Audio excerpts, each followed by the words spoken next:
So today, what we got going on is we are back on our full-size mini truck, the full-size OBS Chevy that we are taking inspiration from a mini truck. So I'm going to continue to call this the full-size mini truck, even though some of you guys don't necessarily like that. So where we stopped filming at the end of this video to right now, I had went ahead and filled in a lot of these gaps, plated in the front, plated in right here, just did everything that I needed to do to make sure that it was going to be structurally sound. What I still need to do in the rear is I need to figure out the bag mounts, but since the frame, as we are Carolina squatting right now like crazy, since that is the case, I want to wait for the bags, because wherever I put the bag mounts, I can put them higher or lower if I want to. I don't want to do that until we get the front set up correctly. So right now, we just have these 4x4 blocks in here just to move the car around. So let's do just that. Let's get this thing turned around and start to work on the front of this thing to get the frame laid on the floor. And now, you're watching the Bolt Rocker Frame Dropper Tylenol Popper channel of YouTube. Welcome to Bodie Vision.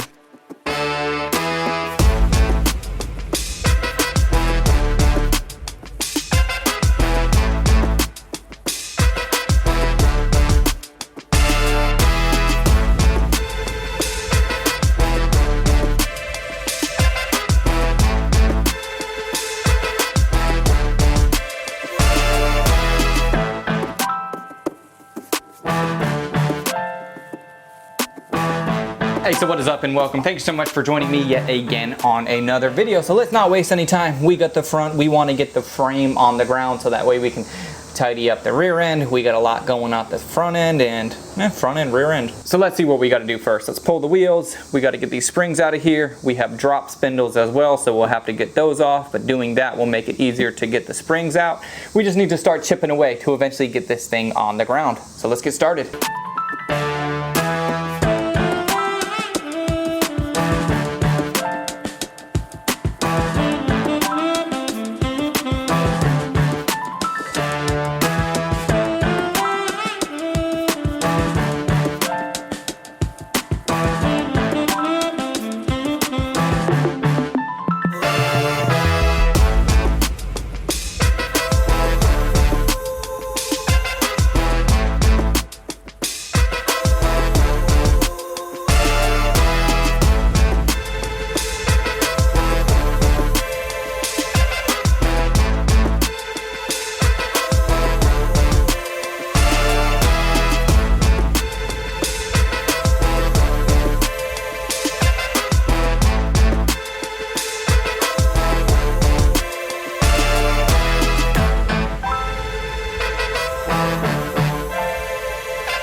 So now that we have torn everything down to the extent that it is going to be torn down, I wanted to talk for a second about drop spindles. And the reason why I wanted to talk about them is because we are going with a set of 2-inch drop spindles in this truck.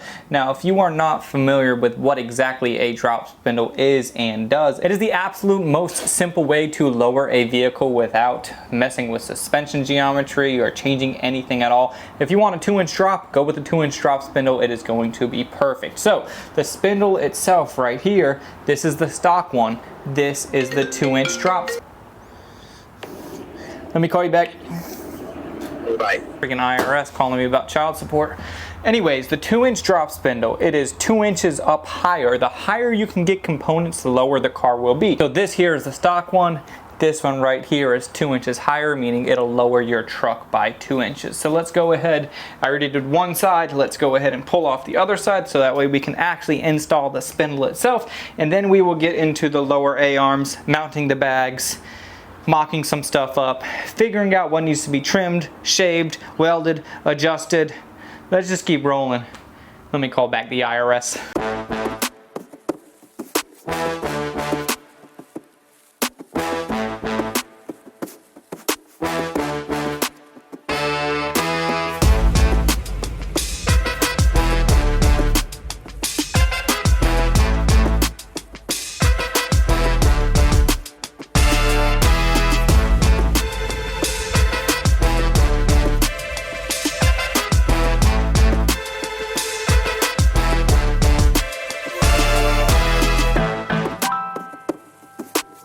So just moving along, the next thing that we have to do right here is we have our lower A-arm, and then we also have this base cuff. They make it nice, easy, convenient, where this just sits. That just sits right in the bottom. I'm just gonna weld it in. There's not gonna really be much force acting on this thing, but I will weld it out properly. I'm just saying it's not the end of the world if you can't get all the way around it because you have limited access.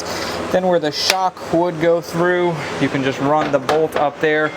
Essentially, we will have a bolt pop through right here, then you thread the bag on, then you put the upper cup that has a stud.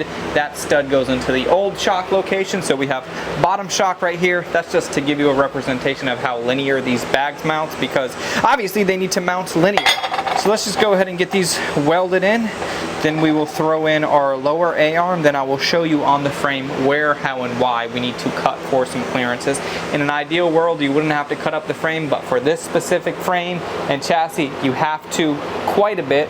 For the Cadillac that I did a little while ago, we just had to clean up the bottom. This one we have to clean up the bottom as well as roll it around the edge. But by the time we get it all cleaned up, maybe I'll weld it to reinforce it just a little bit more just to make sure it is solid. But that's what everybody's doing when they're doing these, and they're not having problems. So we're probably making it a little bit weaker, but you got to do what you got to do to get this thing on the floor. So let's go ahead and get this welded up, cut everything else. Then I want to lay it on the ground and see how low we really are. And what I am thinking is, I know this is a little bit long-winded, but I took some measurements. There's a little bit of a discrepancy with the bottom of the cab compared to the frame. Even if we get the frame to lay on the floor completely, I think the bottom of the cab is still going to be 3 to 4 inches off of the ground. And we want this thing to lay out where it's like truly laid out. I don't want anybody to be able to kick their feet under it or anything. So if the cab is up higher than the frame and we get the frame on the ground, it's still not going to be low enough. So I'm thinking we are going to definitely go with a body drop regardless, because I want this thing to lay out and lay on the earth. That's the goal for this thing. So we're not going to stop. We're going to keep working. We're going to do whatever it takes to get that done. And I'm not going to finish it by talking to you. So let's go.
Alright, so right now we have our bag all set up and ready to rock. The bottom is going to bolt to that plate that we just welded in. This is going to go through the shock. So this is all there is to it for the front. Pretty nice, easy, and simple. One little tech tip, on the little edge is curling around right here. One little tech tip that I would give you is cut out a hole for your airline to pass through. And then I just have these rubber grommets. A lot of guys ask me where I get parts for and whatnot. You would see this at their hardware store. A lot of people don't know it. Like, these are priced individually, but at their hardware store, they probably have a price for the entire container. So I just get a grommet assortment. I don't care if a fuse missing here or there, whatever, it doesn't matter. I just want something that I can keep in stock for stuff like this. Now, an airline is going to go through here. We are not going to have to worry about the metal working, nothing, because it's isolated with the rubber. So what we need to do, I'm going to run the airline through the frame, bring that down, plug this in right here. As you can see, it is kind of pointing right to the hole, or you could take my word for it. And we'll shove the airline in, have some extra slack, push everything up, pull out the extra slack, but leave a little bit in there so that way anybody could service it in the future if they need to. Then I will run a nut up top. We have this guy right here, washer and nut up top. Then we will pull the control onto it. Then once we got this in there, if it is all clearanced out, and for you, it'll be clearanced out right away because I'll just show you the final clip, but there's a lot more that goes into it. So I want to show you all of the cutting that we had to do to see for the clearance of this thing. So let's go ahead and throw this in there. I'll finish any trimming that I need to do, and then I'll show you how it looks.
Now we have our bags in there, everything is clearanced and nice, and I actually went a few steps ahead of the game, but let me catch you up right here nice, quickly, and easy. So our limiting factor was our tie rod was smacked in the frame, so what I went ahead and I did is I clearanced out quite a bit of the frame. You got to keep in mind, this is giving us extra, but we don't need a crazy amount. So now that this is weak, the next thing that we got to do is I need to take some pipe, run it down in here, mark out the edges, and then cut it out with a Sharpie.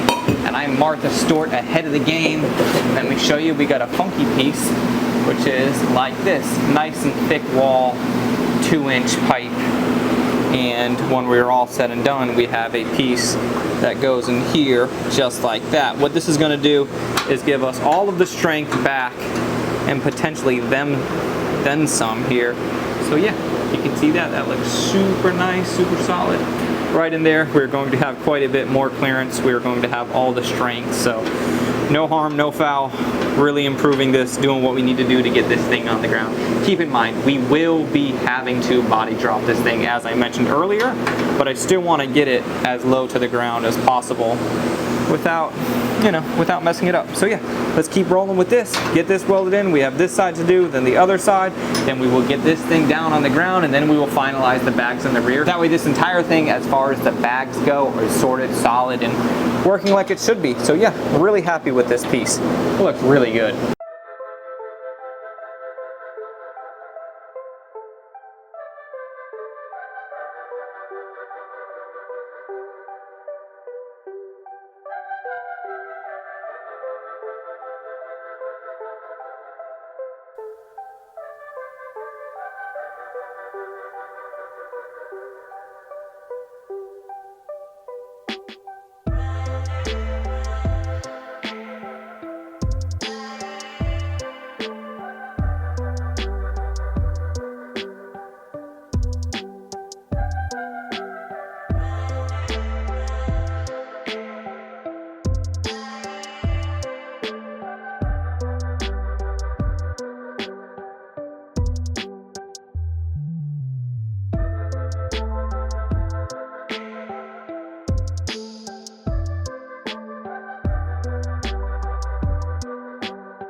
right, so all in all, we have the front. Now, if I lifted up the back to full height and then I did the front to full height, we kind of have an issue that we are not exactly calibrated on where everything is. The back can get all the way to the ground and we will be able to hit frame on 24s because I made the back exactly how I wanted to make that. Now the front, we are at a little bit of the mercy of how the suspension is going to work out. Since the front isn't anything custom, it's just we are stuck. Wherever the stock frame will go down to, wherever the A-arms will bottom out at, is where we are. So let's air this out. Maybe I'll do the front first here, and then that'll kind of get me into what I was thinking. So I just have these little valves. I have the front connected together. I just gotta let the air out. The front will come down. Making more clearance for those tie rods definitely helps. But right now we are just sitting where it'll go. And the cross member is still a little bit off the ground. The frame itself is like 1.5 inches because I can barely fit a 2x4 underneath the frame. Yeah, it's probably like 2 inches to be honest. So that's the front all the way down. Now the back will just go until we hit the frame, but keep in mind, if we have 24s on this girl, it's going to be that much taller. So let's let this go down.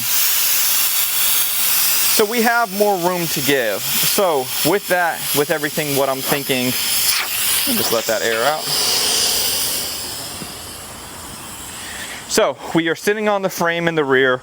We can put 24s on there and we still have room to go. My goal is to lay frame with 24s. Right now, we are not laying frame and we don't have 24s. So coming up, what I'm thinking we have to do, what the next logical plan is, we're going to probably pull the cab. This is not the cab that we are going to be using anyways. If you've been keeping up the series like you should be, you know I have a full another cab for this thing because essentially we want to get the tires like kind of where the hood is for these guys. So once I pull the cab, I'm thinking we will go with a Z-notch for the front frame section. I know some guys say you don't need to do it. I know some guys say you can get these things on the floor with a stock floor. But if the frame is hitting the ground in the rear and then the body is still 2.5, 3 inches off the ground, it's not going to be possible unless you put a different frame on here. You could do a different frame stock floor, but we are going with stock frame, that we are going to have to body drop it to get it all the way down. The rear, like I mentioned, is plenty to go with the 24s plus tires. The front, we are having problems.